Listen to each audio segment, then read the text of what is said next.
Hello good morning नमस्ते सम्पूर्णलाई। आज चाहिँ हामी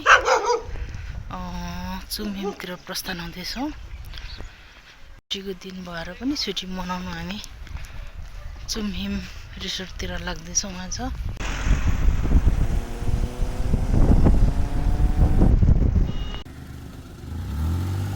आजको हाम्रो ग्यादरिङ स्पोट यही हो, चुमहिम रिसोर्ट।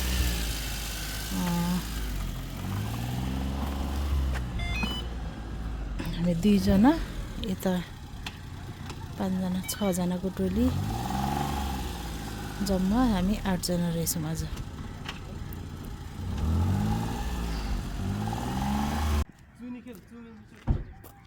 चुमहिम रिसोर्ट चुनिखेल। दिदी कस्तो लाग्यो ठाउँ? राम्रो छ है। गहिरो ठाउँ छ।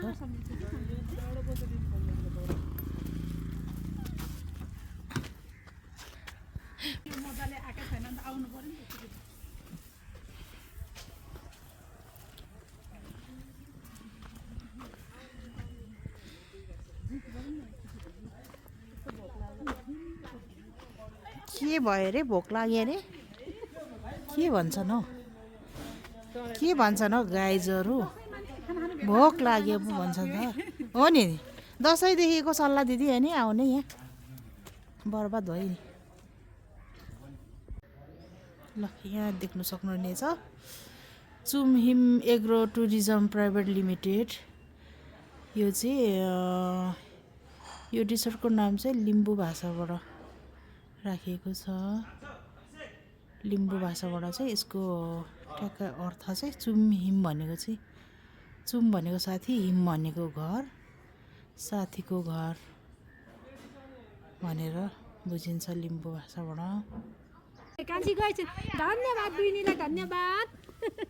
अनि चाहिँ मैले नि हेरेँ कि तर यो चाहिँ मलाई बिर्सिँदैन। हामी टिबेटन हो, तर उसको नाम चाहिँ के भने के हो?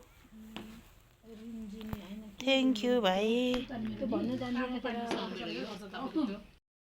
चुमहिमको विशेषताहरू चाहिँ तपाईँहरूले यहाँ अर्ग्यानिक सागसब्जीहरू खान पाउनुहुन्छ। तोरीको साग, रायोको साग, अर्ग्यानिक मलहरू, युरिया मलहरू युज नगरेको, यहाँको अर्ग्यानिक मलहरू युज गरेर फलाइएको सागसब्जीहरू खान पाउनुहुनेछ। टमाटर, कुखुरा,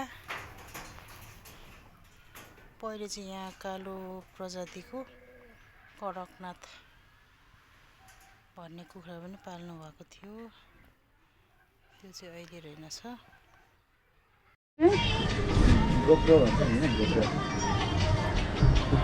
यसले त कस्तो राम्रो आउने रहेछ नि।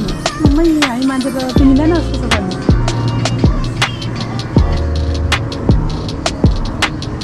बनाउनु कि बनाउनु भन्ने मान्छे चाहिँ सानो सानो देखियो, त्यही भएर। तर बेटी चाहिँ रातो रातो मात्रै हुनुहुन्छ।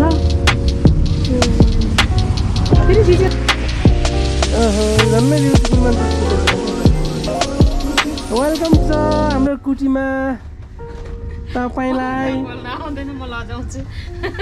राजले भुत्तुकै हुनुहुन्छ क्या? म चाहिँ फेरि सकेको अब यति बेला फोटो खिचेर आफू ढिलो भयो, म खिचिदिन्छु।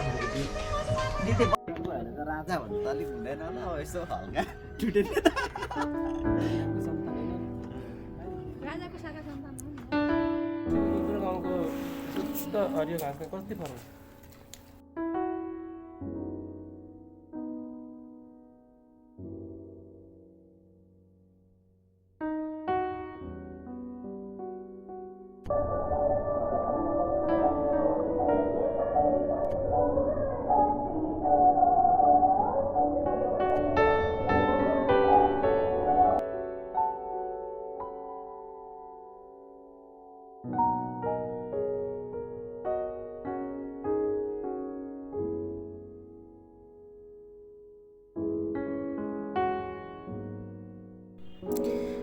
पुगिसकेर एकैछिनपछि दाइहरू पनि आउनुभयो। हाम्रो चिन्जनकै दाइहरूको ग्रुप आउनुभएको रहेछ।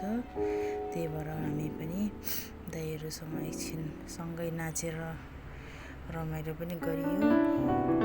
एकदमै रमाइलो दाइहरू आउनुभएको थियो। हाम्रै चिन्जानको दाइहरू सबैजना आउनुहुँदो रहेछ।